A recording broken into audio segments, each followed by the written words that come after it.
وَكَانَ إِذَا تَكَلَّمَ بِكَلَامٍ تَكَلَّمَ كَلَامًا مُفَصَّلًا مُبَيَّنًا يَعُدُّهُ الْعَدْ، جب آپ صلی اللہ علیہ وسلم بات فرماتے تھے تو اتنی واضح اور زبردست بات فرماتے تھے کہ سامنے بیٹھنے والا اگر چاہتا تو آپ کی بات کو، آپ کی کلمات کو گن سکتا تھا۔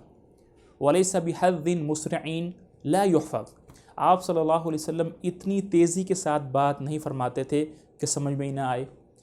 وَلَا مُنْقَطِعٍ تُخَلِّلُهُ السَّكَتَاتُ، اور نہ ہی اتنا رک رک کر بات کرتے تھے کہ سامنے جو بیٹھنے والا ہے وہ بور ہو جائے۔ بل هَدْيُهُ أَكْمَلُ الْهَدْيِ، بل هَدْيُهُ أَكْمَلُ الْهَدْيِ، آپ صلی اللہ علیہ وسلم کا بات کرنے کا طریقہ بہت زبردست تھا۔ قالت عائشہ رضی اللہ تعالی عنہا ما كان يسرد سردكم هذا، کہ آپ صلی اللہ علیہ وسلم اس طرح بات نہیں فرماتے تھے جس طرح تم تیزی کے ساتھ اور روانگی کے ساتھ فرماتے ہو۔ بل كان يتكلم بكلام مفصل بين يحفظ من يجلس علیہ، بلکہ ایسی بات فرماتے تھے کہ جو آپ کے سامنے بیٹھا ہوتا تھا وہ اس بات کو یاد کر لیتا تھا۔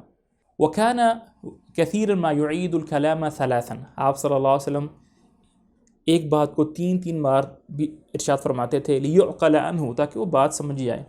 وَكَانَ إِذَا سَلَّمَ سَلَّمَ ثَلَاثًا، اور جب بھی سلام کرتے تھے تو ضرورت پڑنے پر 3 مرتبہ بھی سلام کرتے تھے۔ وَكَانَ طَوِيلَ السُّكُوتِ لا يتكلم في غیر حاجہ، آپ صلی اللہ علیہ وسلم ذرا دیر خاموش رہتے تھے اور صرف اسی وقت ہی بات فرماتے تھے جب بات کرنے کی ضرورت پیش آتی تھی۔ وَكَانَ يَتَكَلَّمُ بِجَوَامِعِ الْكَلِمِ، اور آپ صلی اللہ علیہ وسلم ایسی بات فرماتے تھے جس کے اندر الفاظ تھوڑے ہوتے تھے لیکن معانی کے سمندر ہوتے تھے۔ وَكَانَ لَا يَتَكَلَّمُ فِيمَا لَا يَعْنِيهِ بَلْ كَانَ يَرْجُو الثَّوَابَ، آپ صلی اللہ علیہ وسلم اس بات کو ہرگز ارشاد نہیں فرماتے تھے جس کا کوئی مقصد نہیں، صرف اسی بات کو ارشاد فرماتے تھے جس میں آپ کو اپنے رب سے ثواب ملنے کی امید ہو۔ وَإِذَا كَرِهَ شَيْءٍ عُرِفَ فِي وَجْهِهِ، جب آپ صلی اللہ علیہ وسلم کو کوئی بات ناپسند لگتی تو اس کا اثر آپ صلی اللہ علیہ وسلم کے چہرہ مبارک پر معلوم ہوتا۔ وَلَمْ يَكُنْ فَاحِشًا وَلَا مُتَفَحِّشًا وَلَا سَخَّابًا، آپ صلی اللہ علیہ وسلم نہ تو بے حیا تھے، نہ بے حیا کی باتیں کرتے تھے اور نہ شور مچاتے تھے اور نہ ہی اونچی آواز سے بات کرتے تھے۔